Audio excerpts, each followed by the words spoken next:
Visualize por um momento um exército inteiro acampado no coração do deserto, aos pés do monte que tremeu com a voz de Deus. O Sinai não era apenas um pedaço de terra rochosa, era palco da revelação divina, onde a poeira do deserto parecia carregar ecos da eternidade. Ali um povo que havia saído da escravidão agora encontrava direção, ordem e propósito. Não se tratava de uma multidão desorganizada, mas de uma nação moldada pelo próprio Criador. No centro do acampamento, erguia-se uma obra única, o tabernáculo, símbolo visível da presença invisível do Deus eterno. Cada detalhe, desde a posição das tribos até a consagração dos sacerdotes, respirava reverência e disciplina, como se o céu tivesse descido à terra para ensinar que pureza, ordem e santidade não eram apenas regras, mas a condição para viver na presença do Altíssimo. O que parecia apenas uma jornada no deserto era, na verdade, uma preparação grandiosa para o cumprimento da promessa, entrar na terra que manava leite e mel. O cenário começa ao pé do Sinai, onde o povo de Israel havia encontrado refúgio e direção após deixar o Egito. Ali, durante quase um ano inteiro, o acampamento permaneceu, e foi nesse tempo que o sagrado tabernáculo começou a ser erguido, marcando não apenas uma construção física, mas um símbolo da habitação do Deus eterno no meio de seu povo. O ar parecia vibrar com reverência, enquanto cada detalhe era cuidadosamente moldado segundo as instruções divinas. A consagração dos sacerdotes trouxe uma atmosfera de solenidade, e a celebração da Páscoa, relembrando a libertação do Egito, reacendeu em cada coração a memória viva do poder e da fidelidade de Deus. Além disso, foi realizado o recenseamento do povo, a fim de que a organização civil e religiosa fosse completa. Israel já não era apenas uma multidão errante, mas uma nação estruturada sob o governo do Senhor. Naquele monte sagrado, o culto tomou forma definida, leis foram estabelecidas e cada arranjo foi feito como preparo para o grande objetivo, a entrada na terra prometida. O governo de Israel destacava-se por sua perfeição e simplicidade. Havia ordem em cada esfera, refletindo a harmonia das obras do próprio Criador. Deus era o centro da autoridade, o Rei invisível, e Moisés, seu representante visível, administrava as leis em seu nome. Para auxiliá-lo, foi escolhido um concílio de 70 anciãos, homens respeitados e de sabedoria, que o apoiavam nos assuntos da nação. Os sacerdotes consultavam ao Senhor no santuário, enquanto os chefes governavam as tribos. A organização descia em níveis claros, capitães de milhares, de 100, de 50 e de 10, até oficiais responsáveis por tarefas específicas. Essa estrutura não era apenas administrativa, mas revelava a ordem divina no meio do povo, lembrando que cada função, por menor que fosse, tinha seu lugar diante de Deus. Era a imagem viva de um reino onde o Senhor reinava soberano e cada israelita era chamado a viver em obediência, disciplina e fé. O acampamento dos hebreus também refletia essa ordem. 3 grandes divisões compunham a estrutura, cada qual com sua posição determinada. No centro erguia-se o tabernáculo, a morada do Altíssimo. Ao seu redor, os sacerdotes e levitas permaneciam em constante vigilância, como guardiões do sagrado. Mais além, as tribos de Israel se estendiam em perfeita formação, cada uma sob a bandeira de sua casa paterna. Como estava escrito: os filhos de Israel assentarão as suas tendas, cada um debaixo da sua bandeira, segundo as insígnias da casa de seus pais. Ao redor, defronte da tenda da congregação, assentarão as suas tendas. Como assentaram as suas tendas, assim marcharão cada um no seu lugar segundo as suas bandeiras. Números 2, 2, 17. O espetáculo era impressionante. Milhares de tendas alinhadas sob o sol do deserto, organizadas como um exército celestial, marchando sob a direção do próprio Deus. Aos levitas foi confiada a responsabilidade mais sagrada: cuidar do tabernáculo e de tudo o que lhe pertencia.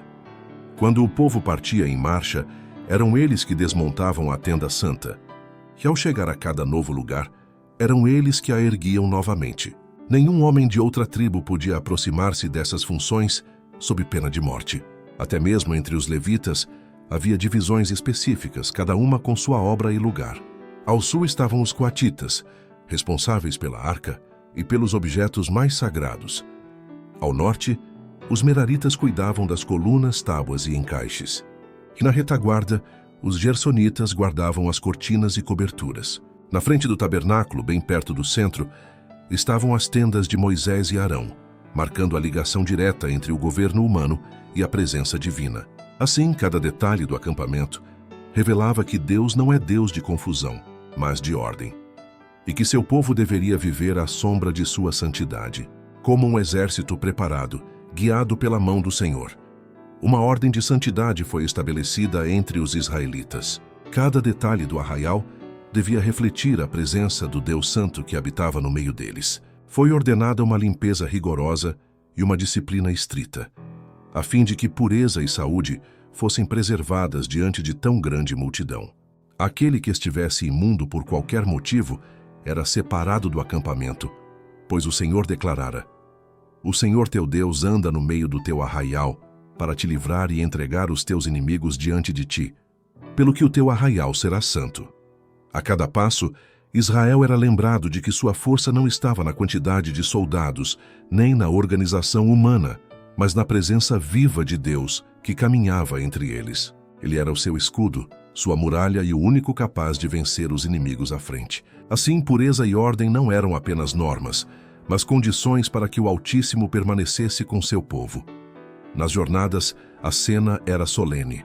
A arca do concerto do Senhor caminhou diante deles, para lhes buscar lugar de descanso. Números 10, 33. Levado pelos filhos de Coate, o sagrado receptáculo da lei ia à frente, seguido de perto por Moisés, Arão e os sacerdotes, que com trombetas de prata transmitiam as ordens divinas ao povo. O som das trombetas cortava o silêncio do deserto e determinava cada movimento, cada marcha e cada parada. Ninguém podia agir de forma independente, pois qualquer negligência às instruções era punida com a morte. Era uma disciplina rígida, mas necessária, porque refletia a ordem celestial, um povo moldado pela obediência, marchando como um só corpo sob a direção de Deus. Assim como os anjos se movem em perfeita harmonia, também Israel precisava aprender que somente na ordem e na submissão poderiam prosperar sob a proteção do Senhor. A nuvem continuava sendo o sinal visível da presença de Deus. Quando repousava sobre o tabernáculo, o povo permanecia acampado. Quando se erguia, era o momento de partir. Moisés invocava solenemente: Levanta-te, Senhor, e dissipados sejam os teus inimigos, e fujam diante de ti os aborrecedores. E, pousando ela, dizia: Volta, ó Senhor, para os muitos milhares de Israel. Números 10, 35, 36. Cada parada, cada jornada, era marcada pela dependência da presença divina. E embora apenas 11 dias de viagem separassem o Sinai de Canaã, parecia que a distância era encurtada pelo entusiasmo. Finalmente estavam a caminho da terra prometida. Mas, ao mesmo tempo, muitos corações se apegavam ao Sinai. As memórias da glória divina manifestada na montanha, aquele solo sagrado onde ouviram a voz do próprio Deus. Partir não foi fácil. Havia saudade e temor, como se o coração ainda resistisse a soltar o que parecia tão santo. Quando a marcha começou, o acampamento moveu-se em perfeita formação. O tabernáculo seguia no centro, as tribos ao redor sob suas bandeiras, e todos os olhares fixos na nuvem que se movia em direção ao oriente. Mas o caminho logo mostrou sua dureza. O deserto se erguia diante deles como uma terra de sequidão e sombra de morte. Terra de charnecas e de covas, terra em que ninguém transitava, e na qual não morava homem algum. Jeremias 2:6. Era um cenário desolador, marcado por barrancos, rochas e silêncio. A marcha era lenta e difícil. Rebanhos e famílias se espalhavam em longas filas, e o cansaço rapidamente minava a esperança. Foi então que, depois de apenas 3 dias, surgiram as primeiras queixas. Vindas principalmente da mistura de gente que saíra do Egito com eles, críticas contra a liderança de Moisés começaram a se espalhar. E como fogo em palha seca, o descontentamento contaminou o acampamento, tornando o deserto não apenas um lugar de sequidão, mas também de rebeldia no coração. E as queixas aumentaram. Embora tivessem o maná, o pão do céu, alimento milagroso e suficiente, não estavam satisfeitos. O povo começou a clamar por carne, lembrando-se com saudade dos alimentos do Egito. O contraste era doloroso. No cativeiro haviam sido forçados a viver com simplicidade, mas agora, livres e alimentados pelo próprio Deus, reclamavam. A mistura de gente, acostumada a mesas fartas, foi a primeira a murmurar. Israel seguiu o mesmo espírito. Não era fome real, mas um desejo desordenado, uma insatisfação que revelava a ingratidão e a cegueira de corações que já haviam esquecido os milagres do Senhor. Ali no deserto, diante da nuvem que os guiava, da arca que ia à frente e do maná que caía do céu todas as manhãs, o povo ousava desprezar o cuidado de Deus. E assim, começava mais um capítulo de provas, onde a fidelidade de Israel seria testada contra os desejos carnais e a lembrança enganosa do Egito. Deus poderia tão facilmente ter provido carne como providenciava o maná a cada manhã. Contudo, em seu amor e sabedoria, ele colocou diante de Israel uma restrição. O Senhor desejava conduzi-los a uma vida mais saudável, restaurando o apetite para aquilo que havia sido originalmente dado no Éden, os frutos da terra. Era um convite à pureza, à simplicidade e à disciplina. Mas Satanás, atento, aproveitou-se dessa limitação. Insinuou no coração do povo que a restrição era injusta e cruel, inflamando neles o desejo pelas coisas proibidas. Ele sabia que, pelo apetite desenfreado, poderia prender Israel à sensualidade, debilitando-lhes a força moral e tornando-os presas fáceis para a rebelião. Assim como no Éden Eva foi seduzida pelo fruto proibido, também ali no deserto Israel caiu no mesmo ponto de tentação, o apetite. O inimigo sabia que, se dominasse esse aspecto, enfraqueceria todo o caráter. Mas a intenção de Deus era clara: libertar Israel não apenas do Egito físico, mas também do Egito que ainda habitava dentro deles, os hábitos, paixões e desejos que escravizavam a alma. Se houvessem aceitado a disciplina divina, teriam desfrutado de força física e mental, de clareza espiritual e discernimento moral. Seus descendentes seriam um povo forte, sábio e fiel. Mas a recusa em se sujeitar às restrições do Senhor trouxe consequências. Em vez de se elevarem ao padrão que Deus lhes havia preparado, deixaram-se dominar por um apetite corrompido, incapazes de compreender plenamente a grandeza das bênçãos que o céu desejava conceder. No deserto, a batalha não era apenas contra a escassez e o calor ardente, mas contra o coração humano que resistia à voz de Deus. O salmista descreve esse momento com clareza pungente. Tentaram a Deus nos seus corações, pedindo carne para satisfazerem o seu apetite, e falaram contra Deus e disseram: poderá Deus porventura preparar-nos uma mesa no deserto? Eis que feriu a penha, e águas correram dela. Rebentaram ribeiros em abundância. Poderá também dar-nos pão, ou preparar carne para o seu povo? Pelo que o Senhor os ouviu e se indignou. Salmos 78, 18, 21. A dúvida corroía o coração de Israel. Eles que haviam visto o mar se abrir, a rocha jorrar água, o maná cair do céu, ainda questionavam se Deus poderia alimentá-los. Suas queixas não eram apenas lamentos passageiros, eram uma afronta aberta ao poder do Altíssimo. Murmurar contra o maná era murmurar contra o próprio Deus que o providenciava. Por isso o Senhor interveio com juízo. Murmurações já haviam sido ouvidas desde o Mar Vermelho até o Sinai. Mas Deus, em sua compaixão, havia relevado a ignorância de um povo recém-liberto. Agora, porém, não havia desculpa. Eles haviam visto a glória divina no Horebe, ouvido a voz do próprio Deus proclamando sua lei, experimentado a majestade e a misericórdia do Senhor em cada detalhe da jornada. Mais do que isso, haviam pactuado obedecer e reconhecer Jeová como rei. Rejeitar sua provisão agora era rebelião deliberada. Então, para que a anarquia não se espalhasse, veio o castigo imediato. O fogo do Senhor ardeu entre eles e consumiu os que estavam na última parte do arraial. Números 11, 1. Relâmpagos partiram da nuvem e caíram sobre os mais culpados, lembrando a todos que murmurar contra Deus é colocar-se em oposição direta ao seu governo. Após o episódio em Taberá, quando o fogo do Senhor consumiu parte do acampamento, parecia que o povo havia aprendido a lição. Mas em vez de arrependimento, a rebeldia só aumentava. Eles se reuniam diante de suas tendas, chorando e lamentando, como se fossem vítimas de uma injustiça. O coração deles estava cheio de nostalgia enganosa, lembrando-se dos peixes, pepinos, melões e cebolas do Egito, esquecendo-se de que tudo aquilo vinha acompanhado de correntes e escravidão. O maná, alimento enviado do céu puro e perfeito, já não lhes agradava. E mesmo sendo sustentados diariamente pelo milagre de Deus, murmuravam como se estivessem sendo abandonados. Esse espírito ingrato não apenas insultava o Senhor, mas tornava o peso de Moisés quase insuportável. Ele, que tantas vezes havia intercedido por eles, agora se via esmagado pelas queixas e rebeliões constantes, a ponto de clamar desesperado: "Eu só não posso levar a todo este povo, porque muito pesado é para mim." Deus ouviu a súplica de Moisés e o instruiu a escolher 70 anciãos, homens respeitados, sábios e dignos, que pudessem compartilhar a liderança e aliviar o fardo do servo de Deus. O Senhor prometeu derramar sobre eles do mesmo espírito que estava em Moisés, para que profetizassem e servissem como testemunho diante do povo. Essa foi uma grande lição. O peso da obra divina não deve repousar sobre um só, mas ser partilhado entre aqueles que são chamados pelo Espírito.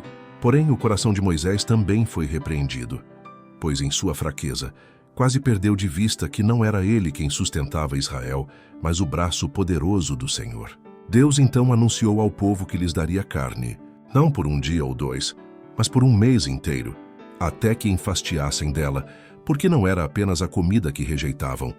Rejeitavam ao próprio Senhor que habitava entre eles.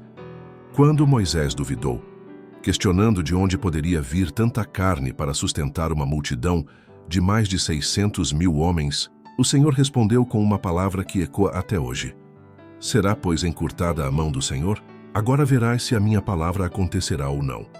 E assim, diante de toda a congregação, o Espírito foi derramado sobre os 70 anciãos. Eles profetizaram, confirmando que haviam sido chamados pelo próprio Deus.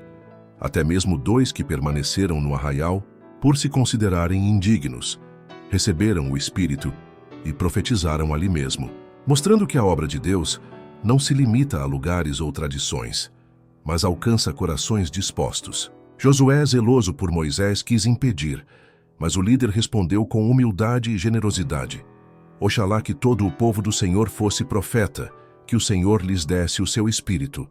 Então o vento do Senhor soprou do mar, trazendo bandos de codornizes que cobriram o arraial em abundância. O povo, tomado pela cobiça, trabalhou dia e noite recolhendo aves em excesso, sem considerar as advertências. A abundância tornou-se armadilha, pois em sua avareza e descontrole comeram sem limites. E enquanto ainda mastigavam, antes mesmo de saciarem o apetite, a ira do Senhor se manifestou. Uma praga terrível caiu sobre eles, ceifando a vida de muitos, especialmente daqueles que haviam sido os mais culpados em suas murmurações. Assim, o lugar ficou marcado como um memorial da consequência da rebelião e da ingratidão. Essa história revela uma verdade atemporal. Quando os desejos humanos se sobrepõem à vontade de Deus, aquilo que tanto se busca pode se transformar em ruína. O maná, simples e suficiente, era o símbolo do cuidado divino. As codornizes, símbolo da obstinação humana. A lição é clara: mais vale confiar na provisão do céu do que insistir nos caprichos do coração. Em Azerote, a caminhada de Israel tomou um rumo ainda mais doloroso, pois não foi o povo comum que se levantou contra Moisés, mas os próprios irmãos escolhidos por Deus para caminhar ao lado dele, Arão e Miriam. Ambos haviam recebido dons preciosos e ocupavam posição de destaque. Arão, honrado com o sacerdócio, era o mediador do culto diante do Senhor. Miriam, poetisa e profetisa, fora a voz que guiara as mulheres no cântico de vitória após a travessia do Mar Vermelho. Contudo, no coração daquela que um dia velara o pequeno Moisés no Nilo, brotou a mesma semente que um dia levara a rebelião nos céus: a inveja. Juntos, Arão e Miriam deixaram-se dominar pelo ciúme e pelo orgulho, sentindo-se diminuídos quando Deus ordenou a escolha dos 70 anciãos sem consultá-los. Em vez de reconhecerem o peso esmagador que recaía sobre Moisés e se alegrarem pela ajuda providenciada, sentiram-se preteridos, esquecendo que toda a autoridade vinha de Deus, e não de Moisés. Movida por esse espírito, Miriam encontrou ainda outra causa de queixa: o casamento de Moisés com Zípora. Não apenas considerava a união um desprezo à família e ao orgulho de Israel, mas também alimentava hostilidade contra a midianita, culpando-a por supostamente afastar Moisés da influência de seus irmãos. Mas Zípora não era uma mulher comum. Tímida e sensível, havia escolhido servir ao Deus vivo, e em sua delicadeza revelava a mesma fé de Abraão, de quem descendia. Seu retorno a Midian antes das pragas no Egito foi um ato de cuidado do próprio Moisés, que quis poupá-la do peso da missão. Quando voltou, preocupada com o esgotamento de seu marido, falou com Jetro, e foi daí que nasceu o conselho que aliviou o fardo do libertador. O que para Deus foi providência, para Miriam se tornou motivo de ciúme. E em vez de resistir ao ressentimento, Arão uniu-se à irmã, deixando-se levar por esse espírito de descontentamento. Moisés, por sua vez, suportou as acusações em silêncio. Ele que tantas vezes havia intercedido pelo povo, agora se via acusado pelos mais próximos. Mas a mansidão cultivada nos anos de espera em Midian o preparara para momentos assim. O texto sagrado afirma: era o homem Moisés muito manso, mais do que todos os homens que havia sobre a terra. Números 12:3. Essa mansidão não era fraqueza, mas submissão à vontade de Deus. Ele não buscava defender sua própria honra, pois sabia que sua missão vinha do Altíssimo. O Senhor mesmo se levantaria para defendê-lo, pois está escrito: guiará os mansos retamente, e aos mansos ensinará o seu caminho. Salmos 25:9. Aqueles que são humildes e dispostos a aprender, recebem de Deus sabedoria, pois se deixam conduzir. A promessa se cumpre. Se algum de vós tem falta de sabedoria, peça a Deus que a todos dá liberalmente. Tiago 1:5. A história de Azerote revela que o maior perigo não vinha apenas da murmuração popular, mas da inveja oculta entre os líderes. Quando a ambição e o orgulho são alimentados, até os dons mais elevados podem se tornar armas de divisão. Arão e Miriam haviam se esquecido de que o chamado não é para exaltação pessoal, mas para serviço. Zípora, a mulher rejeitada por eles, demonstrava em sua simplicidade mais nobreza do que os dois que se exaltavam. E Moisés, no silêncio de sua mansidão, se tornava ainda mais semelhante a Cristo, o servo sofredor que não abriu a boca diante dos que o acusavam injustamente. A lição é clara: Deus resiste aos soberbos, mas dá graça aos humildes. Quem deseja ser usado pelo Senhor deve aprender a se esvaziar do próprio eu, pois somente assim pode ser cheio do Espírito de Deus. A cena em Azerote chegou ao clímax quando o próprio Deus desceu em juízo. A nuvem de sua glória se moveu, pairando à porta do tabernáculo, e ali o Senhor chamou Arão e Miriam à presença de Moisés. Não eram apenas murmurações contra um homem. Tratava-se de rebelião contra o próprio Deus, que escolhera e ungira Moisés. O Senhor reconheceu que tanto Arão quanto Miriam haviam recebido dons e visões, mas fez distinção clara. Com ele falo boca a boca claramente, e não por enigmas, pois é fiel em toda a minha casa. Números 12, 7 e 8. O peso da sentença caiu com força. Se ousaram falar contra aquele a quem o Altíssimo havia separado, não haviam temido afrontar o próprio céu. Quando a glória se retirou, a marca da ira divina permaneceu. Miriam estava leprosa, a pele tornada branca como a neve. Arão, abalado, reconheceu o pecado e implorou misericórdia. Mais uma vez, Moisés intercedeu com o coração quebrantado.